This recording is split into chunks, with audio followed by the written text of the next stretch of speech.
ह्या चॅनलमध्ये तुमचं खूप खूप स्वागत आहे। श्री स्वामी समर्थ।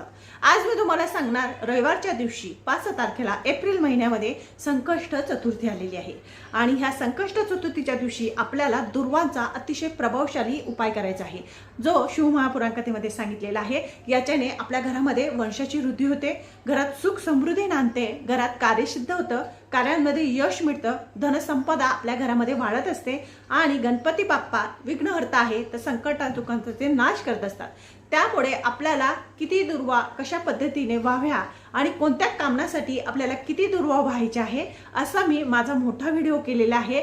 त्याच्यात मी 10 उपाय सांगितलेले आहे दुर्वाचे, की ज्याच्याने आपले कार्यामध्ये सिद्धी होते, आपला वंश वाढतो, आपल्या मुलाची बुद्धी तीक्ष्ण होते, घरातले विघ्न हरतं, घरामध्ये सुख समृद्धी नांदते आणि आपल्या घरामध्ये पैसा वाढत जातो, सुख समृद्धी आपल्या घरामध्ये येत असते। म्हणून मी दुर्वांचा उपाय सांगितलेला आहे।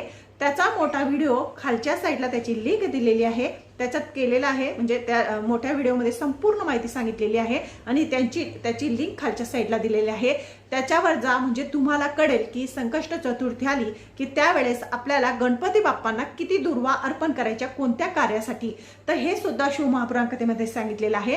त्याच पद्धतीने मी तुम्हाला सांगण्याचा प्रयत्न केलेला आहे। तर नक्कीच माझ्या ह्या चॅनलवर जा आणि बघा, तुम्हाला लाभ प्राप्त होईल आणि तुमच्या आयुष्याचं कल्याण झाल्याशिवाय राहणार नाही आणि मनातली कामना पूर्ण होईल, वंश वाढेल, घरात सुख समृद्धी येईल, धनसंपदा वाढेल। तर माझं चॅनल तुम्हाला आवडत असेल, लाईक करा, सबस्क्राईब करा आणि नक्कीच ह्या चॅनलवर जा, म्हणजे तुम्हाला सविस्तर माहिती प्राप्त होईल। श्री स्वामी समर्थ।